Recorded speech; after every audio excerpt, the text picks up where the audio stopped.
Hello, I'm Chaz Ebert, and I'm very excited to welcome you to today's panel, The Evolution of Afrofuturism, Black Power, Black Love, Black Superheroes, and Magic.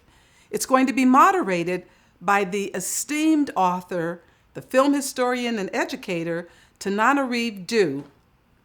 Her panelists include Stephen Barnes. He's a science fiction and fantasy and mystery writer who actually knew Octavia Butler.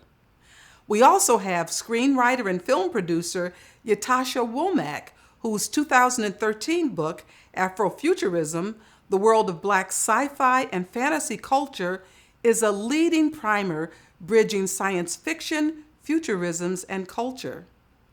And last but certainly not least is Dr. John Jennings, the Afrospeculative artist and professor of media and cultural studies at the University of California at Riverside. This is a panel I'm really looking forward to, and I hope you enjoy it. Now I'm turning it over to the moderator, Tananarive Due. Thank you. Hello, everyone. My name is Tananarive Due, and welcome to this panel of fantastic artists and scholars on the evolution of Afrofuturism, Black Power, Black Love, Black Superheroes, and Magic. I will be your moderator, Tananarive Due. I teach Afrofuturism and Black horror at UCLA. I'm also an executive producer on the Shudder documentary, Horror Noir, A History of Black Horror, as well as a novelist and a screenwriter who collaborates with one of our panelists on screenplays, Stephen Barnes. I am joined on this panel by literal friends and family. Our other panelist is Stephen Barnes. He's a New York Times bestselling author, screenwriter, and educator who's written more than 30 science fiction, fantasy, and horror novels. Octavia E. Butler called his Endeavor Award-winning Lion's Blood, quote, imaginative, well-researched, well-written, and devastating. Also joining us is Ytasha Womack, an award-winning author, filmmaker, independent scholar, and dance therapist. I love that. She's a leading expert on Afrofuturism and lectures on the imagination and its applications across the world. Rounding out our panel is John Jennings, who is a professor of media and cultural studies at the University of California at Riverside. Jennings is co-editor of the Eisner Award-winning collection, The Blacker the Ink, Constructions of Black Identity in Comics and Sequential Art. Jennings is also a 2016 Nasser Jones Hip Hop Studies Fellow with the Hutchins Center at Harvard University. And before we begin this panel on the topic of Afrofuturism, I'd like to visit with every panelist. Just tell us a little bit about something about you that I didn't say in the bio that you want the world to know about who you are. Hi, my name is Ytasha, and I'm excited to be the author of Afrofuturism, The World of Black Sci-Fi and Fantasy Culture. And I also wrote the upcoming graphic novel Black Cube, which John Jennings is the editor for and Tana Tucker is the illustrator for. So I'm excited about that. Also have to note that I'm on the curatorial team for the Carnegie Hall Afrofuturism event. Woo-hoo! So busy times in the world of Afrofuturism, and it's a pleasure to be with all of you. Great. How about you, John Jennings? Let's see. Again, it's so wonderful to be a part of this celebration for the inaugural Black Writers event. And again, it's like really just hanging out with people that I already love and admire. So it's just just for an hour. Let's see, I teach 3 classes here on Afrofuturism, one on Black superheroes and Afrofuturism, one on aesthetics, and one on horror, like Tananarive does. Let's see, Damian Duffy and I just got nominated for an Eisner Award for our adaptation of Octavia Butler's Parable of the Sower, which I'm very excited about. And yes, I'm a dad of a soon-to-be 2-year-old toddler, so that's named Jackson Kirby. And yeah, I think that's about it for right now. I'm sure like other things will come out in the conversations. So I hope that you and the audience can feel the power assembled on this call. I'll exclude myself for the sake of modesty, but just so many great minds, so many creative artists, So many creative artists on this call. I'm just so excited about it. Let's just start with the basics. Some of our audience members might be here thinking, what is Afrofuturism? And, you know, there are a lot of broad definitions and different definitions, and some of us may repeat each other. But when I started teaching Afrofuturism at UCLA about 4 years ago, I taught it as the speculative arts of the African diaspora. Very, very broad, meaning the literature, the film, the music, the comics of the African diaspora. In the years since, there's been a lot more conversation about African futurism, which is specifically, well, African science fiction or African Jujuism, African magical traditions. But no matter what we call it, like for me, it's the Black speculative arts. Black will always mean diaspora to me. So I don't want to exclude anyone, even though I think it's perfectly legitimate for people to identify for themselves what they think they do. In my heart, it's like the world. It's like all of us. How do you all feel? What is Afrofuturism to you? Anyone can jump in. Well, I guess I'll start with thinking that your definition would strike me as being very close to mine, but then that asks us, well, what is, let's say I'd be more specific. It started with the Black version, the diasporic version of science fiction. I think that was when the term was first being used. That begs the question, what is science fiction? And science fiction generally was defined as literature, film, and so forth that deals with the impact of technology, the question of what is the universe, what are the human beings that are viewing that universe, and often uses technology, often deals with gimmicks that allow us to look at these things. But if you start with that question of what is science fiction or what is speculative fiction, then you can branch from there. And I think that science fiction would be a branch of fantasy, which also would include things, tonal things like horror and so forth. But to me, it's the diasporic version of whatever that thing is. How about you, Ytasha? I like saying that it's a way of looking at the future or alternate realities, but through the lens of Black cultures around the world. But it's an artistic aesthetic, and that it's in music and film and et cetera. But it's a method and it's a practice, which I think is, important to emphasize. So in that sense, while it's this, it's this aesthetic that we use to sort of shape our writing, it can also just be a lens through which you navigate the world. And in so doing, you're valuing African diasporic relationships to the future. You're valuing our collective relationships to space and time, some ancient, some newer. And you're really kind of valuing the divine feminine, valuing that realm of intuition. And I think too, one of the points I like to play with, and it's certainly fun to experiment with in writing, is thinking about the time and space where the past, the future, and the present are very much one.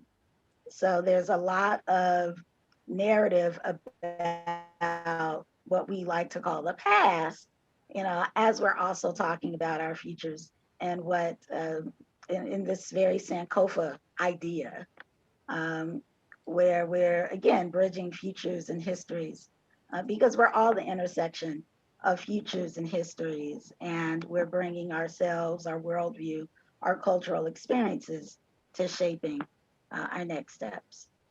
I'm so glad you brought up that aspect of past, present, and future cohabitating. And it's important to note, I want to say again that she literally wrote the book on Afrofuturism that is taught in colleges and probably high schools around the country, Afrofuturism, the world of Black sci-fi and fantasy culture. You can read up on it further, but let me not skip you, John Jennings, because you're teaching several aspects of Afrofuturism at UC Riverside. And this is what I think what Steve mentioned earlier, that or maybe with you, Tananarive, like, of course, we're starting to overlap, as far as like how we start to think about Afrofuturism or Black speculative culture. I also prefer Black speculative arts, myself, or something along those lines to a certain degree, because it starts to encompass, more of the different like semantic aesthetics and genres. But as far as like Afrofuturism, we're definitely talking about Afrocentric, speculative work that deals with either reclaiming aspects of our past to get to that particular future. That's because I like the idea of it being a reclamation project, partially. And also questioning what these different types of technologies are and how they function too. So, but I definitely agree with everyone that it definitely has an aesthetic aspect to it, but it also functions as an epistemology because it's a lens to which we can see things and actually understand ourselves and our connections to ancestral technologies. These days, I've been thinking more of it as a destination, the Afrofuture as a space that we all want to get to. More so than these semantic arguments, because I've seen all kinds of, I've seen like almost fisticuffs jump off around around like just the the definitions, and I think that when all is said and done, that whether you're writing horror or fantasy or science fiction or hard sci-fi or mundane Afrofuturist, whatever you want to call yourself, I think that if you're, as you're saying, Tananarive, a person of color in the diaspora, that you're trying to get to a better space, not necessarily Wakanda, and it's something that we create from scratch, in this distant future. But I still believe that the idea of a Black future is still a radical notion until we're like totally free in this space. So all the finger snaps. So talking about sort of time, let's examine the present, where we are right now, what I like to call a renaissance, not just in Afrofuturism, but in the Black arts and also in the arts of many marginalized communities. But we'll focus for now on the Renaissance and Afrofuturism. How would you characterize this moment we're experiencing compared to even 5 or 10 years ago? And to what do you attribute the Renaissance we're currently enjoying? Just for context, I know I'm supposed to be the moderator, but I'm going to be low-key panelist too. When Steve and I met in 1997 at a conference called the African American Fantastic Imagination, Explorations in Science Fiction, Fantasy, and Horror, there were a handful of us on that stage: Jewel Gomez, Samuel R. Delaney, Octavia Butler, Stephen Barnes. I was so starstruck, I married one of them. But there were only, but we were all sort of surprised to be invited. There weren't that many others who could have been invited to share the stage with us. And the same thing today, we could have had 30 people on this panel easily, more than 30. You could fill an auditorium. You could probably fill a stadium worldwide with people who are practicing now. And I've definitely seen the difference in terms of our access to television and film. So Steve, or how would you characterize this moment we're in compared to where you started? You've been practicing you've been writing science fiction for a very long time. Yeah, I started writing science fiction, well, as a kid, but publishing science fiction in the late 70s. And for almost 20 years, after Samuel R. Delaney left the field, Octavia Butler and I were the only Black science fiction writers that we knew of in the world for almost 20 years. Charles Saunders was doing fantasy, and he was there, and he was important. But in terms of science fiction per se, there just wasn't anything. And then what I look at right now, and that conference at Clark Atlanta was a real threshold in the sense of, okay, so we're all here in this room, and it was like a whole generation. You could, roll a grenade in that room and kill a whole generation of Afrofuturists. But now it's uncounted. There's no way I have no idea how many people there are. You could have a convention of nothing but the writers. It'd be a small convention, but it would be a really fun one. So I think that it's vastly different. And I think that reflects a lot of things. First of all, it's just generational change.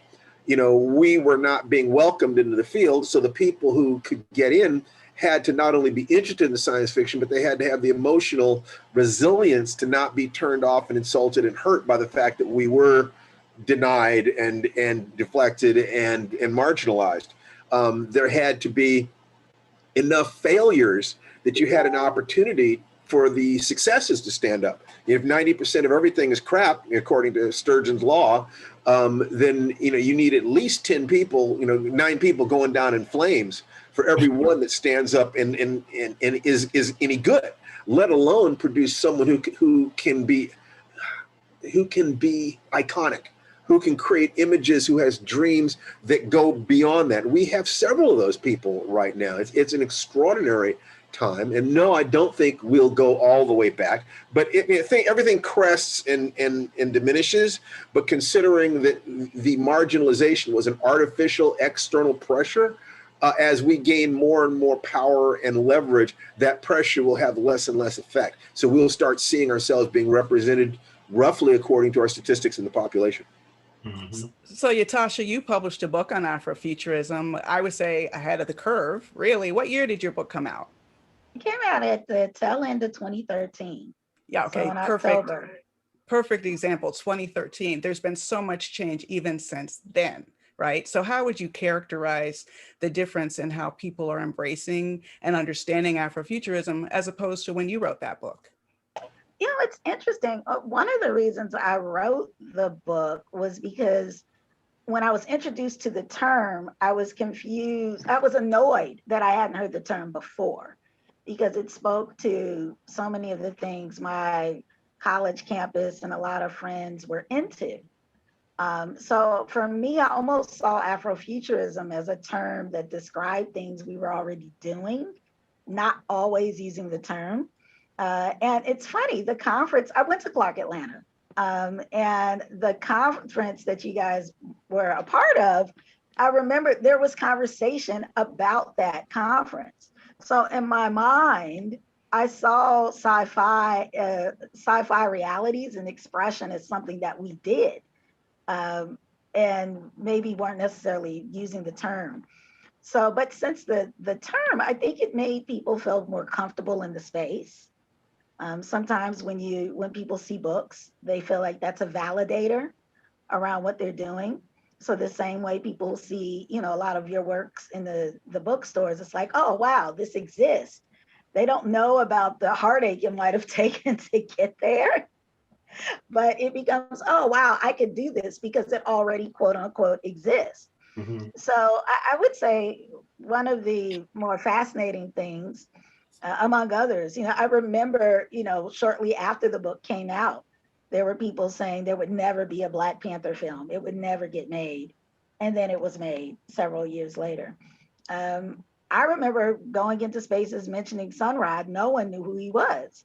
Now, if I go into a room and I say Sun Ra, everybody knows who he is. It's like, oh, the great philosopher Sun Ra, right? They were born studying and learning about him suddenly.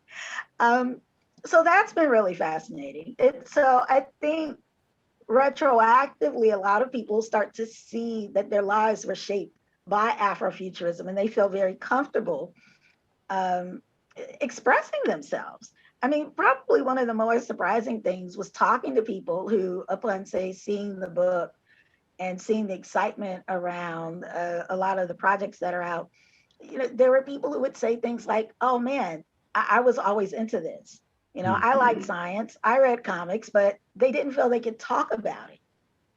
Certainly didn't feel like they would be accepted if they explored it.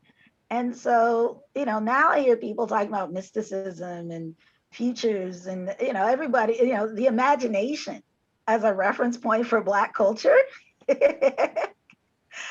being upfront when people are talking about moving into the future, like they're actually talking about, oh, the imagination is really important. It's not just sort of this futile exercise for people who are purely exploring the arts. And maybe to that extent, a centralization of the arts in a different kind of way that's a little more integrated. I see that as well. So, John Jennings, Mm-hmm. how would you characterize this moment we're in terms of the power and acceptance of Afrofuturism, and to what do you attribute the change? That's a great question. So I was thinking about some of the answers that I just heard, and I was remembering the first time I came across the term was like 2008 or so, and it was when I was putting together a collection of these Black cyborg images, you know, and someone said, oh, these look Afrofuturist. And it was the first time I'd heard the term. And then of course, that was a rabbit hole waiting for me to go down. And before I knew it, it was something that I become like utterly fascinated by, and you know, just want to know everything about, you know, the people who are writing and creating in that space.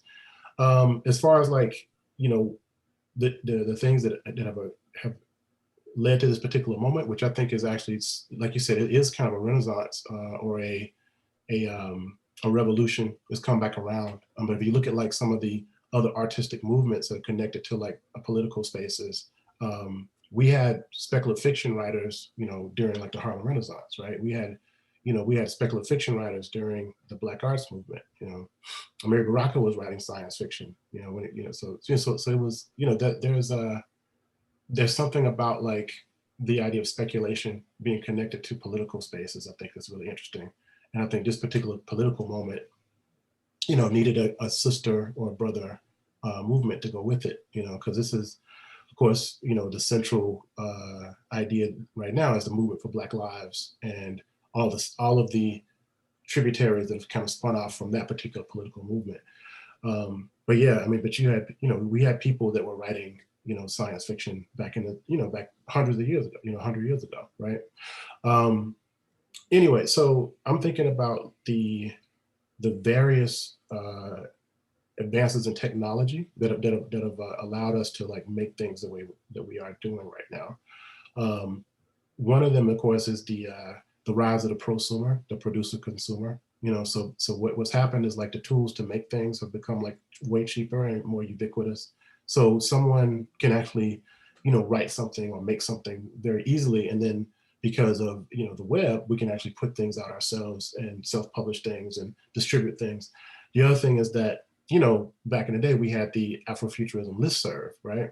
And now we have like literally hundreds of Afrofuturism enclaves on Facebook and, you know, other social media spaces now, right? So that isolated Black nerd that was into Octavia Butler and only, you know, back in high school, now has a international community of people who loved Black, you know, who love Black science, sci-fi.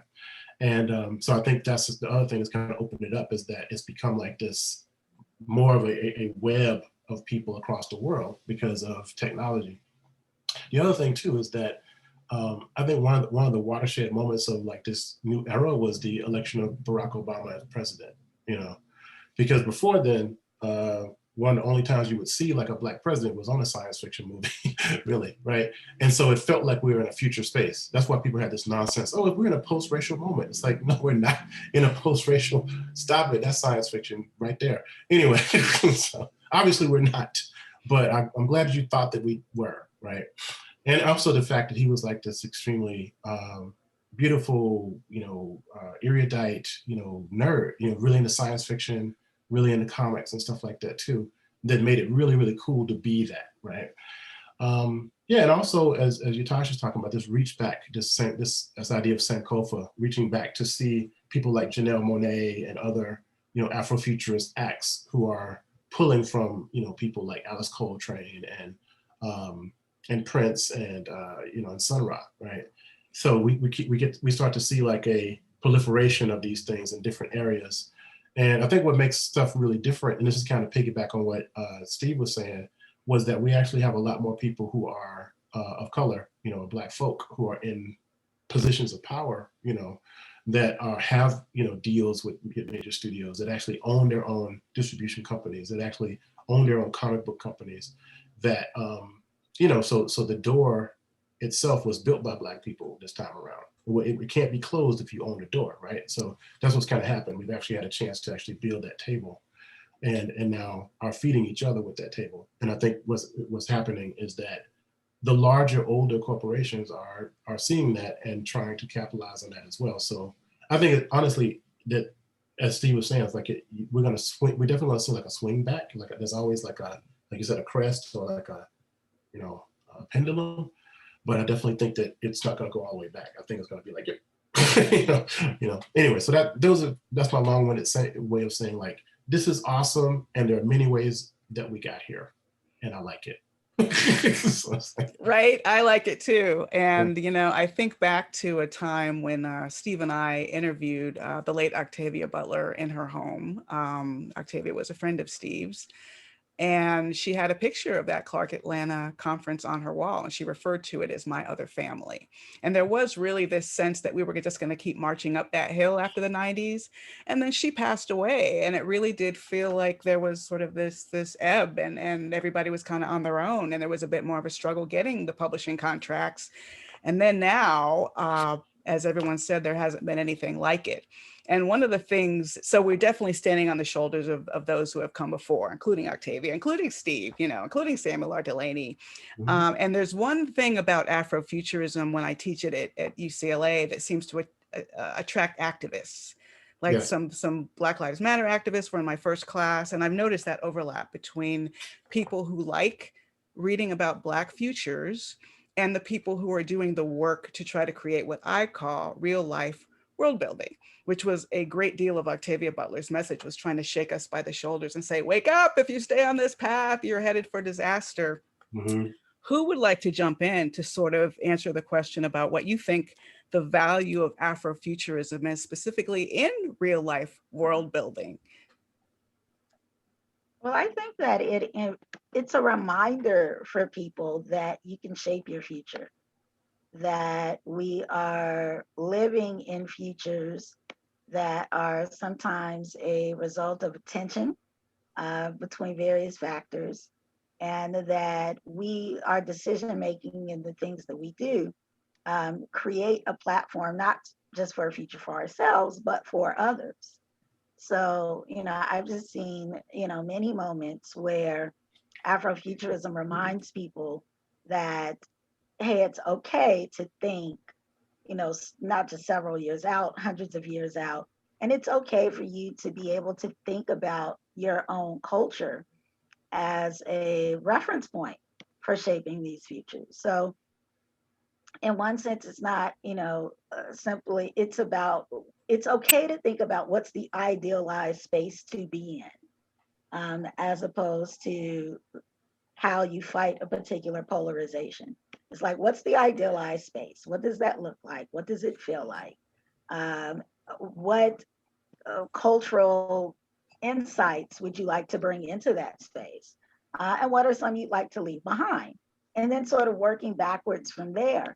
And that in one sense sounds very simple, but thinking about the moment that John referenced around Barack Obama becoming president, for many people that felt like the future. And I think in one sense sort of helped to spark a lot of the comfort that some people had in being able to embrace their activism.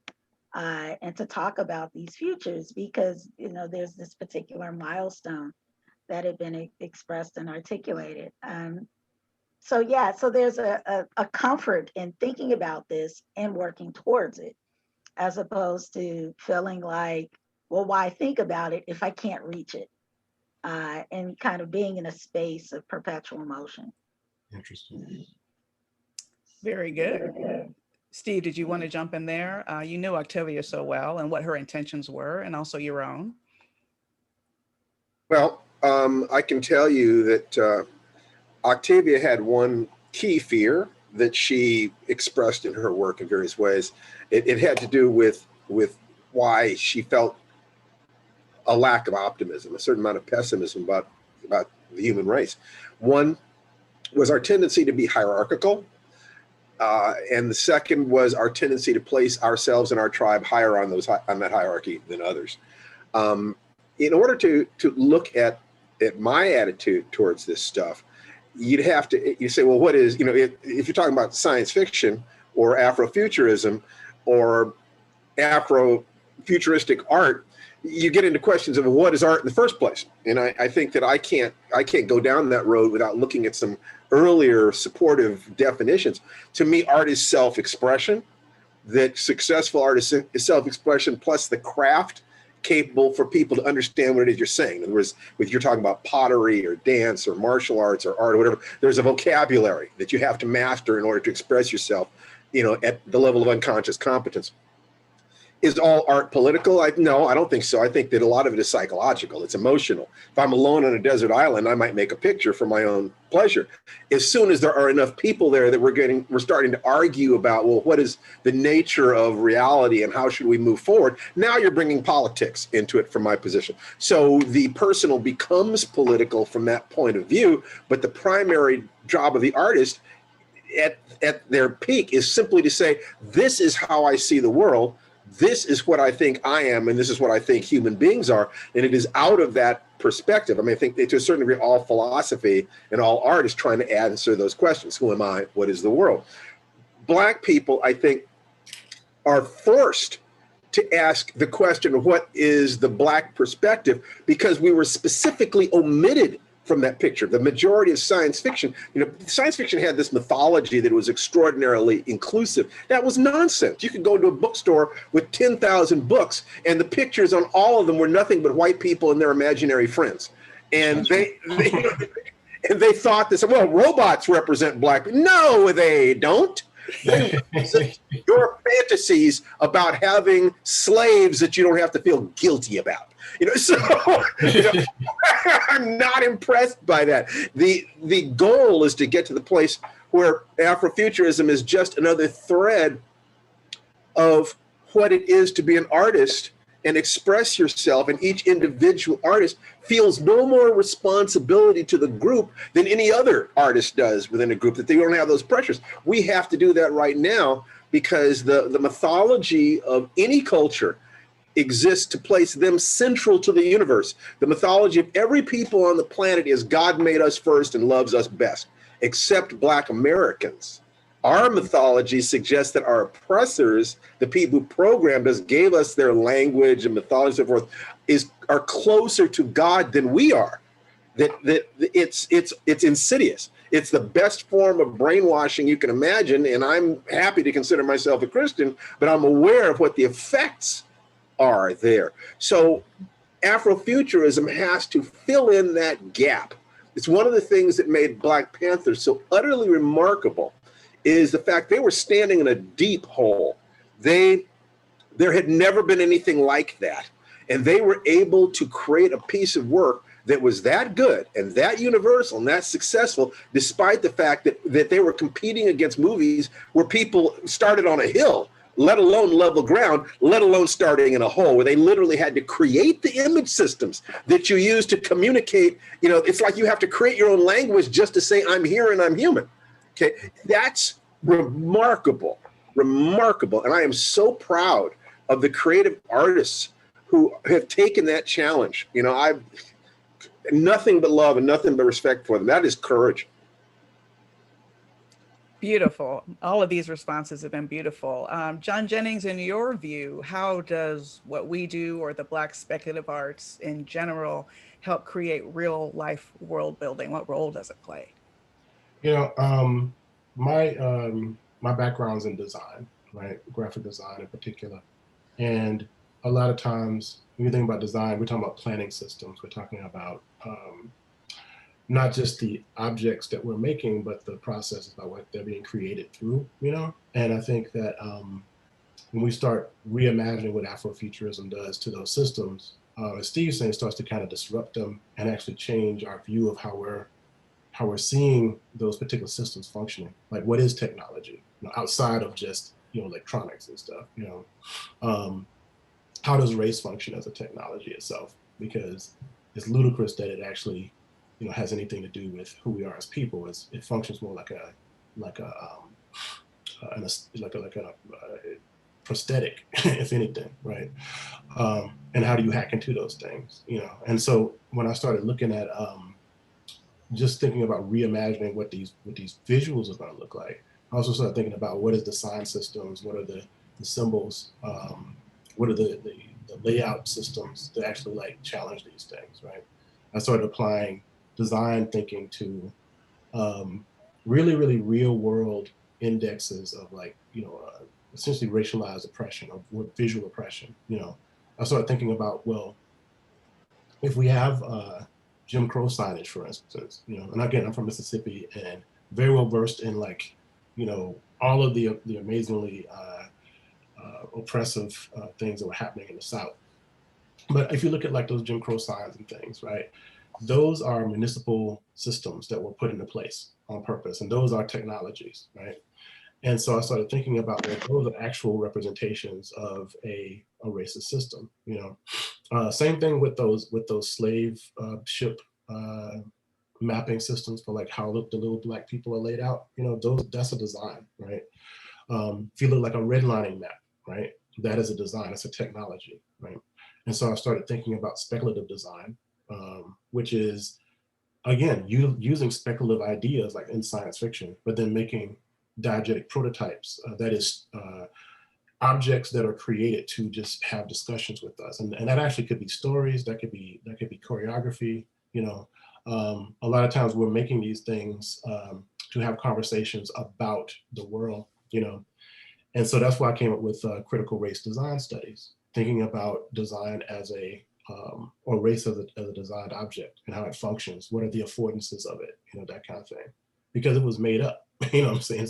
It's a constructed thing. Everybody's like, oh, race is a social construct. I was like, well, I want to see the blueprints, because we need to start from scratch, or like maybe just not even do it. My whole thing is like we update every other technology, you know, every time I look around, there's a new iPhone, right? But we can't actually change these particular systems. That means that they were there on purpose. You know, they didn't pop out of the ground like daisies, right? We made this stuff up. And so my whole piece is that what happens when you approach it from an Afrofuturist standpoint, because, you know, the likelihood of us getting to Venus or to another dimension is probably not going to happen in our lifetime, right?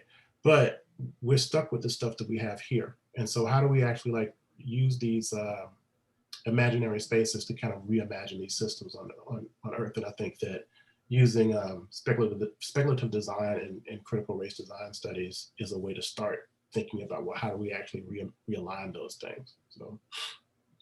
Great. I could just listen to y'all forever. We're talking about how we're using Afrofuturism and images and systems to try to propel us into a better future. But let's spend a moment talking about the past, because I think it's important for people who are either younger and just really don't know, or people who are not themselves Black and haven't had some of these experiences, to understand what artists, including every artist here, have overcome to get to this moment. Just maybe an anecdote, you know, one of my favorite anecdotes would be when Steve and I were pitching an adaptation of my haunted house novel, The Good House. And we had a whole team of Black producers with us. And I'll say Forrest Whitaker was with us as the potential director. We did this great pitch. And the executive said, oh, we love it, but do the characters have to be Black? And the only thing extraordinary about that anecdote is that he said it out loud, right? That he even gave us the respect to say it out loud. That was the norm.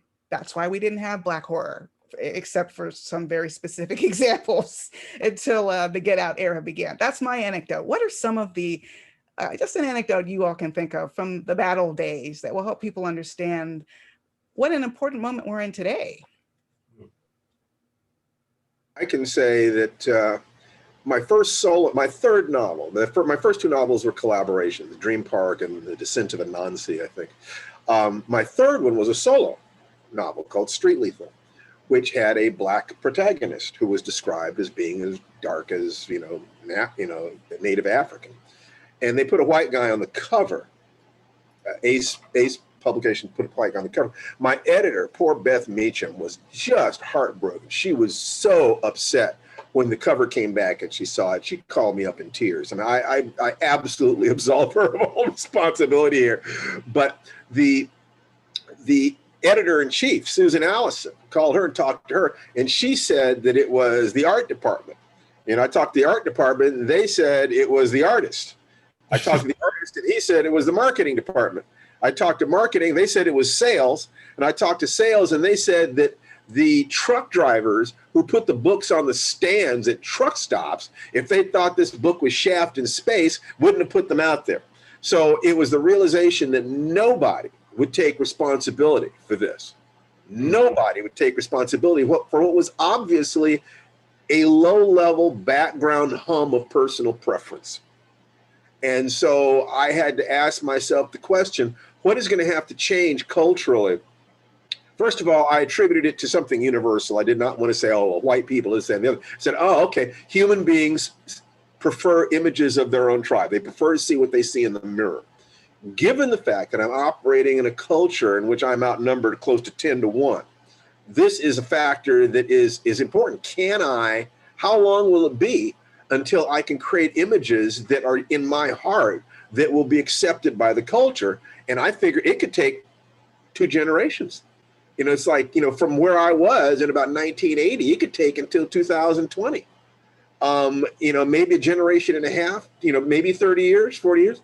So the question was, can I survive long enough? Can I keep my optimism, my faith long enough, my sense of having fun with this long enough? Because artists can burn out.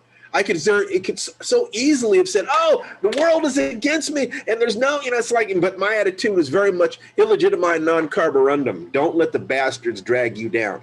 No matter what, my position was, I'm going to win. I am going to win. I'm not going to let the people who are trying to hurt me or trying to marginalize me, trying to say that I'm not as human as they are, I will not let them win at any cost. If I do that, then whoever comes up after me is going to have to fight the same battles again. And it ain't that kind of party.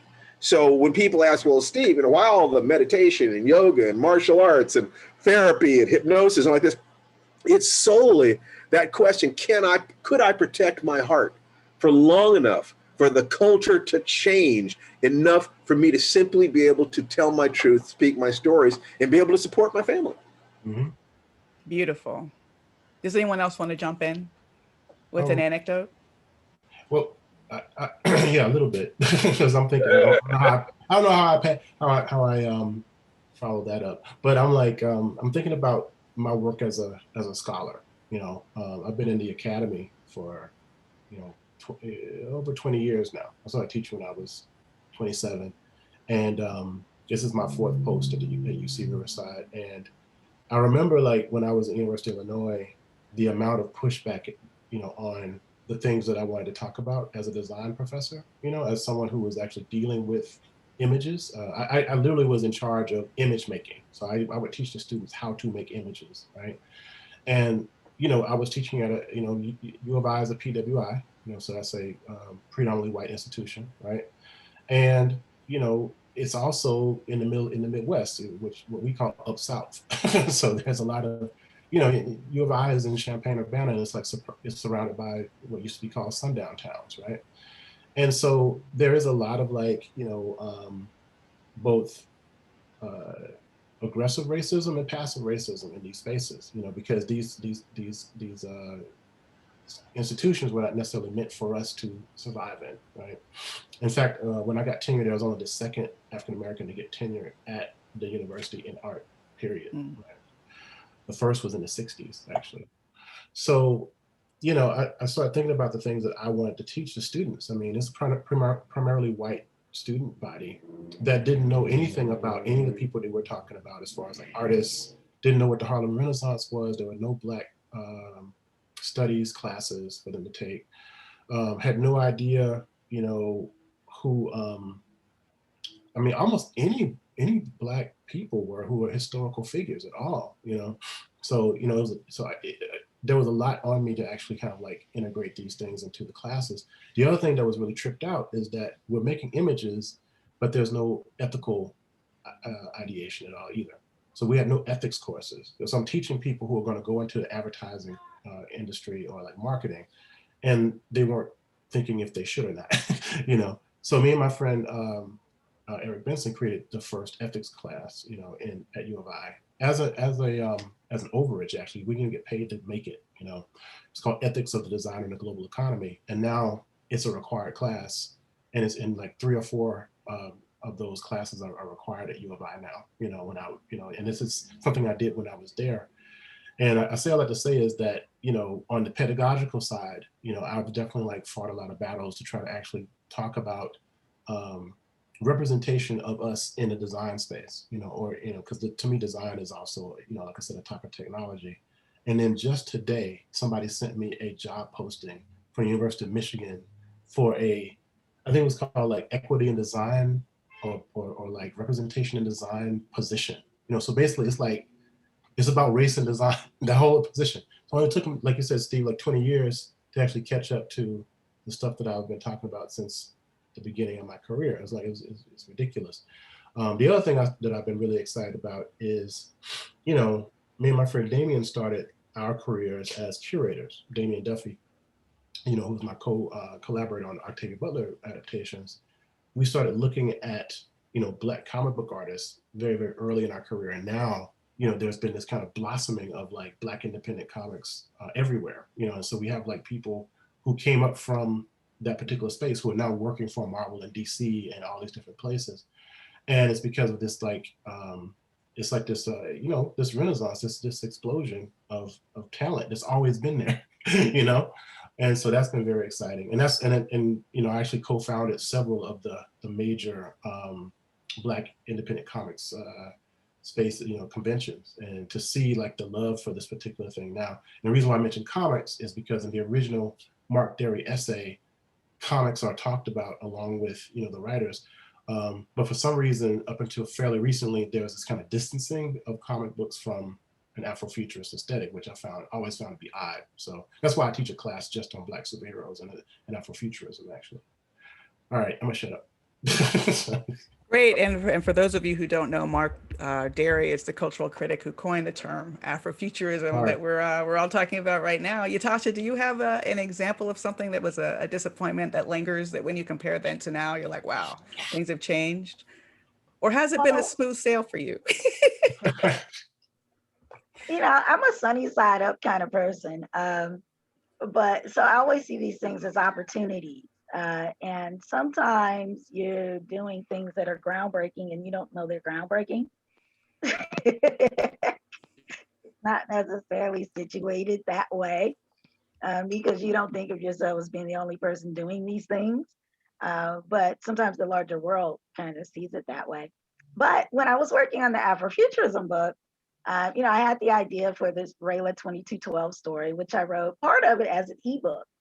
And this kind of fiction story, sci-fi fiction, Afrofuturist story, was really revelatory for me and helped me to actually finish writing the Afrofuturism book, which I had a book deal for. But afterwards, I decided that I wanted to write a full book and not release it simply as an ebook, but, you know, seek out a book deal for it. And I was sending things out to agents and, you know, and I thought it would be an easier conversation because I had a book out, Afrofuturism, and it was not an easier conversation. And, you know, after waiting a little bit and hearing people say things like they don't understand the market or they don't understand the story, or I said, you know, so a light bulb went off and it was like, what are you doing? It's like, just self-publish this book. You know how to get to your audience and go from there. And that's exactly what I did. So the Rayla 2212, 2213 books that I did were self-published books. They have an audience base. I'm excited about them. And I went that route because I just had this story welling inside of me and I wanted to get it out and I wanted to share it. And I knew that there was an audience there. And, you know, but now, of course, we all know that there's audiences there. And there's now a platform for understanding what that market is and how to reach them. But I think it's interesting that some of the work and some of the things that we've sort of created that market that people now use as the model to say how you reach Afrofuturists, or how you reach people who are interested in Black speculative works. So, you know, in that sense, you know, I always encourage people, if they just have the story, to embrace, you know, the technologies that we have out here and cultivate your own audience, and you can build from there. That I think is really empowering. That is a great transition to the next question or conversation that I wanted to broach, which is, you know, having come of age myself in the Renaissance of the 90s, that was when my first novel was published, and I had some film interest, and I kind of thought I was going to be on this up and away trajectory, which did not turn out to be the case, actually. I won't have my first adaptation on TV until later this year, but so it's been a while, you know, since 1995.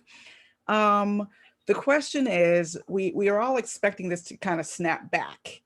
Obviously, the death, the tragic murder of George Floyd in 2020 even made people more enthusiastic about opening their doors than they had been after Get Out and Black Panther. And that was a significant bump, just those two films by themselves. But of course, things will not stay in the frenzied state. There's a lot of fear among creators. Oh my gosh, is it going to snap back? We'll be shut out like we were before. Do you think we can be shut out? And why or why not?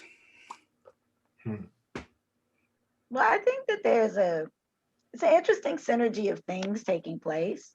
One of the reasons that Black sci-fi, Afrofuturism, Black speculative works are popular now is because people are studying both science fiction and futures in colleges, among other places. You know, thinking about the future has become an industry. And this is outside of, you know, the creative works that are coming out of it.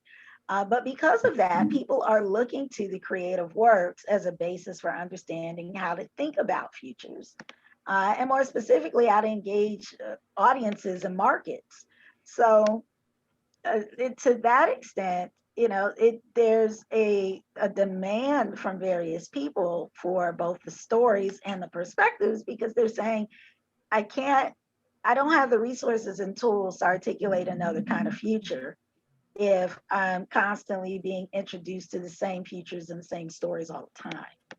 So there's been a demand from, you know, a wide array of people to try to engage in these other perspectives.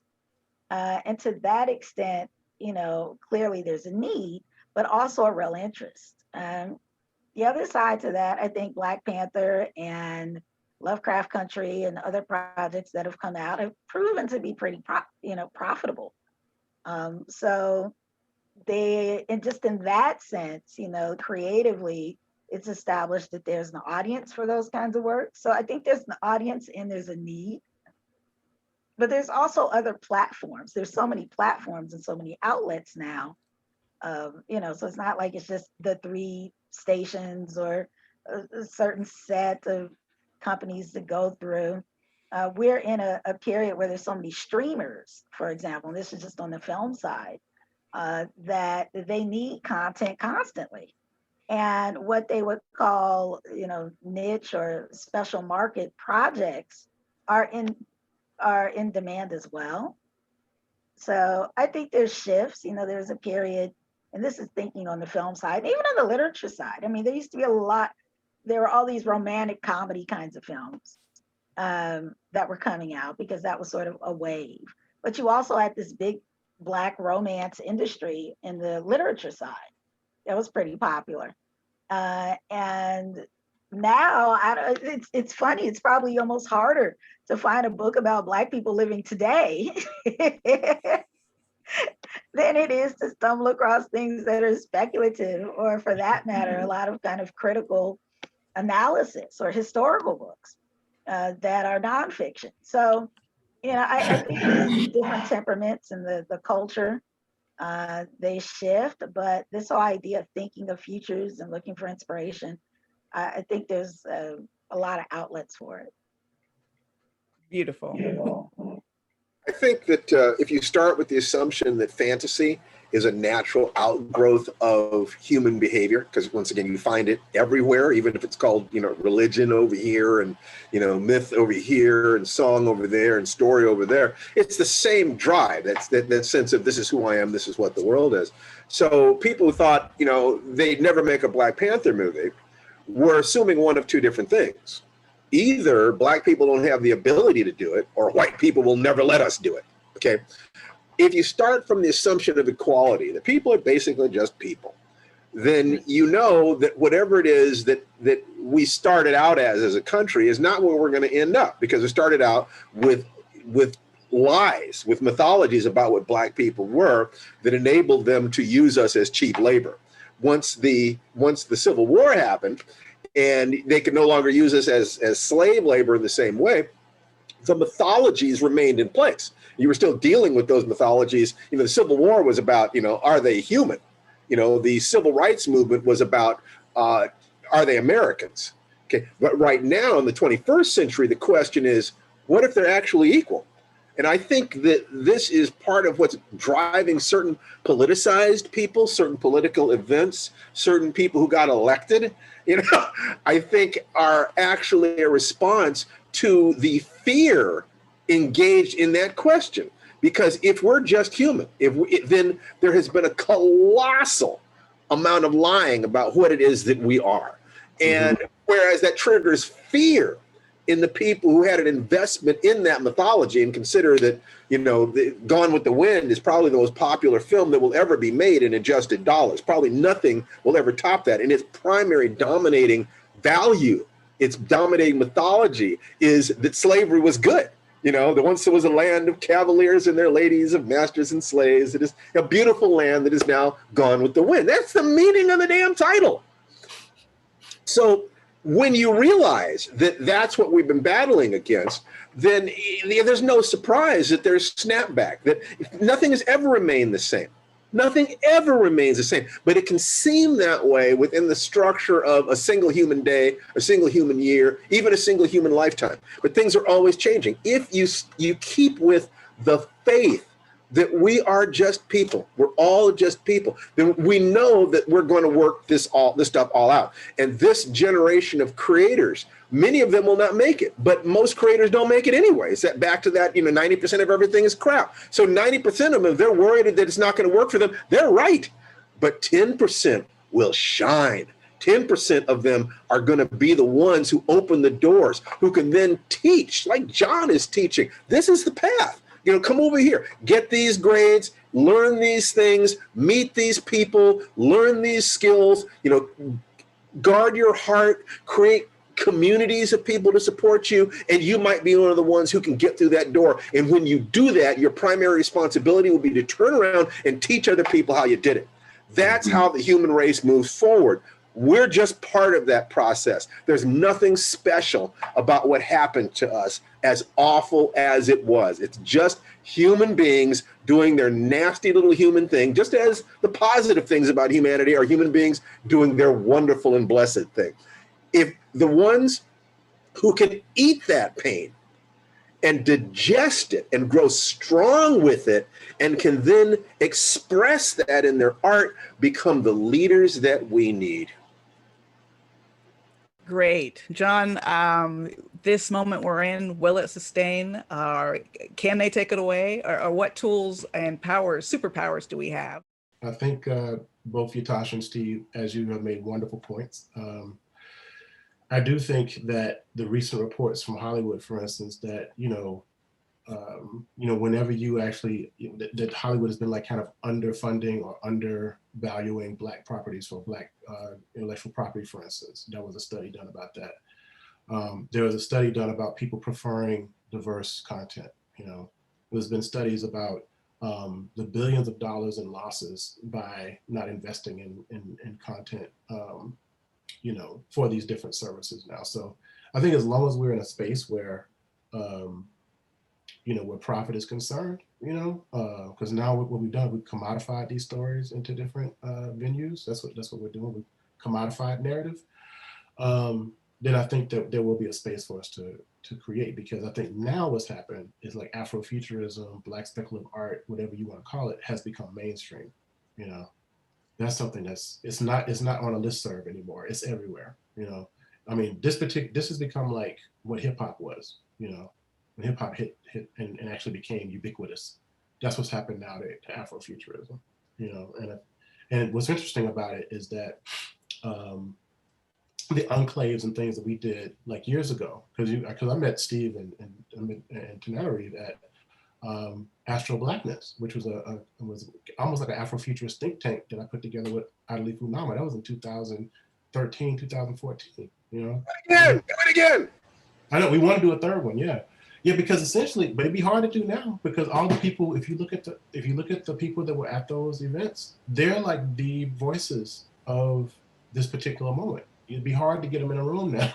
It reads like a who's who of scholars and artists in Black speculative practices now, including Ytasha, right? So Yes, I say all that to say is that yes, we're in a very interesting moment. I want to wait and see. I'm gonna just kind of try. I'm gonna try to keep making the things that I love to make, and try to make as many opportunities as I can for people that I care about and I respect as creators. And hopefully, the powers that be, whatever those things are, will see the wisdom and actually just letting us do our thing. You know, it helps everyone. You know what I'm saying? Seriously. It absolutely does. And we're at our last question, where if you could give rather brief responses, a minute and a minute and a half. I think Afrofuturism is organically hopeful. On a personal level, what is it that gives you hope, that makes you jump out of bed every morning excited to be alive, as related to either your teaching or your art? Um, I'm gonna go really quickly, and that's a really easy one for me. My central avatar of hope. His name is Jackson Kirby Jennings, right? Because nothing makes me more joyous, nothing more makes me want to celebrate the idea of an Afro future than my son. Because just today was just staring at him, just asleep, taking a nap. I was like, man, this guy's gonna be amazing. He's already amazing. This is incredible. And so that's why we make these particular stories. What's really interesting about this particular generation of kids of color is they never have to know what it's like to not be the central idea in a story. They have a spectrum of experiences. They don't have to know what that's like. They don't have to actually shift out, say, oh, well, this purple guy could be black. No, we actually have a black character that is the central story that you can actually totally be like, right? There's no, as Stephen said, there's no symbolic robotics. That's a black person, right? So that's one thing that makes me excited and hopeful is my son, and the fact that he gets to be whatever he wants to be, and he has people who are making things that are specifically for him. I would say that there's a philosopher, enlightened philosopher named Yo-Hoon Kim, who says that if you want to see an amazing world, you have to be an amazing person. In other words, that John Jennings, realizing that his child is amazing, should hopefully help him remember that he was once that amazing child and that he himself is amazing. The idea being that that's what we are. That's the reality, and the rest of it is the illusion. So if I wake up in the morning with the illusion of being tired and depressed and so forth, what I have to do is get in touch with the amazing part of myself.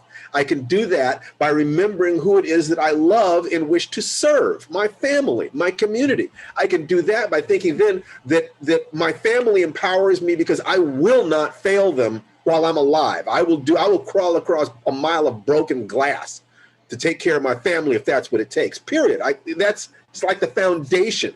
The martial arts then is about generating the physical energy and the emotional energy to be able to do that. And Afrofuturism in my writing is the tool that I have to communicate more broadly. So that's the payload.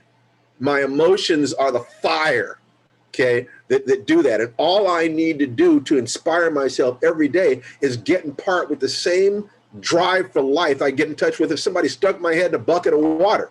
No thank you, I don't want you to stick my head in a bucket of water. I will remember that I love being alive and that life is amazing and that I am amazing. This is so inspiring. I think what's going to get me up tomorrow is just the things you guys just said. I just feel like we are a synergy of histories and futures and a cosmic experience that's bigger than us. And there are ideas that are flowing through us, purpose, reason, meaning, which we may or may not always be conscious of, but it's right here within us and in front of us. Those things that people have told us are detractors, or those things that we have been told are not assets, may actually be beneficial to give you the insights that you need to express and be what you need to be, to impact and transform, our worlds.